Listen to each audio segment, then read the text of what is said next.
दोस्तों नमस्कार। आज बहुत ही ज़बरदस्त नोटिफिकेशन नोवा एनएफटी ने दिया है। नोवा एनएफटी ने कहा है कि हमारा लिस्टिंग प्रोग्रेस जो है उसके हम अनाउंसमेंट कर रहे हैं। प्रिय यूजर्स, हमें अपने कीमती यूजर्स को नोवा एनएफटी लिस्टिंग प्लान की लेटेस्ट प्रोग्रेस के बारे में बताते हुए खुशी हो रही है।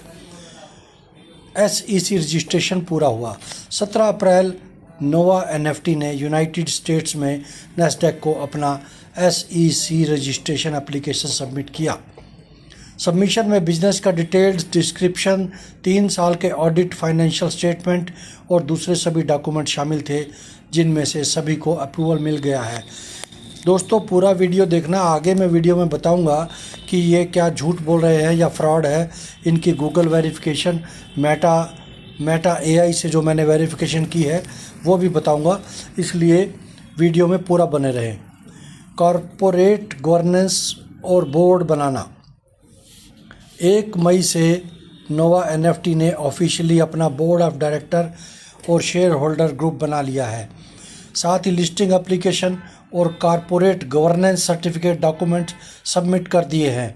एक्सचेंज इंडिपेंडेंटली फाइनेंशियल स्टेटस और दूसरे रिलेटेड लिस्टिंग मटेरियल्स का रिव्यू करेगा और पहले राउंड की इंक्वायरी और अप्रूवल 4 से 6 हफ्तों में मिलने की उम्मीद है। लिस्टिंग प्लान और टाइमलाइन। यह पक्का करने के लिए कि सभी तैयारियां पूरी कर रहे हैं कि लिस्टिंग की घंटी 30 जून तक बज जाएगी, जो नैस्डैक पर नोवा एनएफटी के ऑफिशियल डेब्यू को मार्क करेगा। रिफॉर्म और एडजस्टमेंट का नया फेज। नोवा एनएफटी कहती है कि कल से नोवा एनएफटी रिफॉर्म के एक नए फेज में जाएगा, जिसमें लिस्टिंग प्लान के लिए पार्टिसिपेशन थ्रेशोल्ड को सही तरीके से एडजस्ट किया जाएगा। हम सभी यूजर्स को इन अपडेट से परिचित होने के लिए एनकरेज करते हैं, ताकि वे अपने फ्यूचर पार्टिसिपेशन और बेनिफिट्स तक एक्सेस की बेहतर प्लानिंग कर सकें। हम अपने वैल्यूएबल यूजर्स को उनके लगातार सपोर्ट्स और भरोसे के लिए दिल से धन्यवाद देते हैं और अपनी डेडिकेटेड टीम मेंबर्स के प्रति अपना गहरा सम्मान व्यक्त करते हैं, जिन्होंने लगातार हमारी प्रोग्रेस में योगदान दिया है।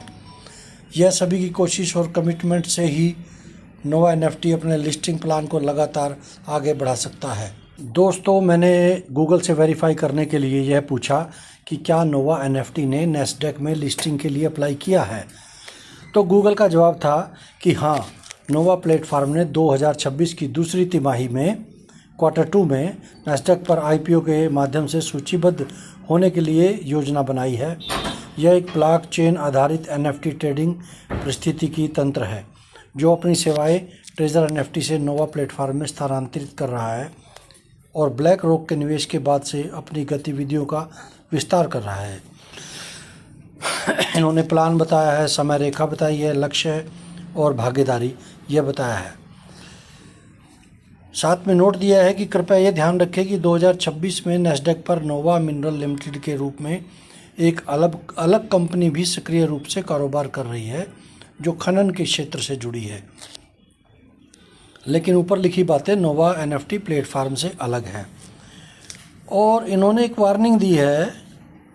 उन्होंने कहा है कि ये सूचना ग्लोबल न्यूज़ वायर एक अखबार है, उसमें छापी गई सूचनाओं के आधार पर हम आपको दे रहे हैं। इसका उनके पास कोई ऑथेंटिक प्रूफ नहीं है। उनके पास ऐसा कोई प्रूफ नहीं है कि नैस्डैक में अप्लाई हुआ है या नहीं हुआ है। उसके बाद यही बात मैंने मेटा AI से पूछी कि क्या नोवा एनएफटी ने नैस्डैक में कंपनी लिस्टिंग के लिए अप्लाई किया है, तो नोवा एनएफटी का जवाब था कि हाँ, नोवा एनएफटी ने नैस्डैक में लिस्टिंग के लिए प्रक्रिया शुरू कर दी है। ऐसा उनका आधिकारिक ऐलान है। मेटा AI नहीं इसकी पुष्टि करता। उसने अपडेट वही लिखी है जो अपडेट कंपनी ने, नोवा ने दी है, ब्लैक रॉक का सपोर्ट, लेकिन इसका कोई भी प्रूफ नहीं है। TUFT टोकन के साथ लिस्टिंग। कंपनी का कहना है कि प्लेटफॉर्म नॉर्मल चल रहा है, बंद नहीं हुआ।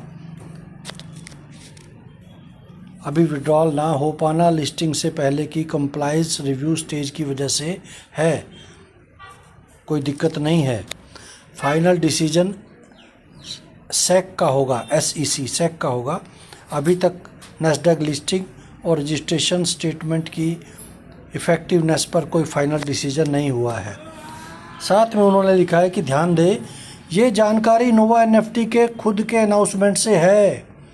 क्रिप्टो NFT प्रोजेक्ट की नैस्डैक लिस्टिंग बहुत रेयर और कॉम्प्लेक्स होती है। SEC की अप्रूवल मिलना बाकी है। कोई भी इन्वेस्टमेंट करने से पहले SEC की ऑफिशियल फाइलिंग EDGAR डेटाबेस पर ज़रूर चेक करें।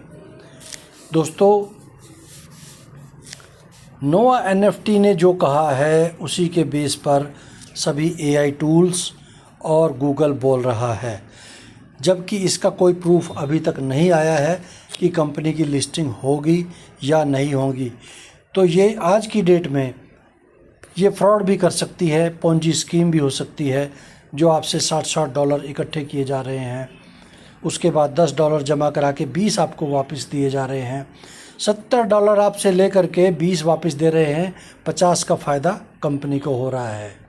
लोग डरे हुए हैं, पैसे जमा नहीं करा रहे, मैं जानता हूं, और उनका डर बिल्कुल जायज़ है। जब कंपनी पूरी तरह से विड्रॉल खोलेगी तभी जमा कराने का फ़ायदा है। अभी तक आधिकारिक रूप से हम नहीं कह सकते कि कंपनी सही है या गलत है। कंपनी एक देसी भाषा में बोलते हैं कि मीठी गोली देती है चूसने के लिए, और एक कोई ना कोई ऐसा नोटिफिकेशन निकाल देती है जिससे सभी खुश हो जाते हैं। अब कंपनी क्या करेगी क्या नहीं करेगी, यह भविष्य के गर्भ में है। सबसे बड़ी बात, कंपनी ने कोई भी बोर्ड ऑफ डायरेक्टर्स के नाम की लिस्ट नहीं दी है, उनका पता नहीं है। कंपनी वालों का क्या रिकॉर्ड है, कहाँ रहते हैं, क्या करते हैं, कुछ नहीं किसी को पता। सिर्फ आपको टेलीग्राम चैनल के माध्यम से पता लगता है कि कंपनी ये कर रही है। ये सब कुछ छुपाना, यही सबसे ज़्यादा ख़तरनाक और कंपनी के फ्रॉड की निशानी है। इसलिए दोस्तों, जो भी इसमें $60 या $10 डाले वह सोच समझ कर डालें, अपनी मर्ज़ी से डालें, किसी के कहने पर ना डालें। अगर आपकी कैपेसिटी है लॉस झेलने की, तभी आप उसके अंदर निवेश करें। बहुत बहुत धन्यवाद।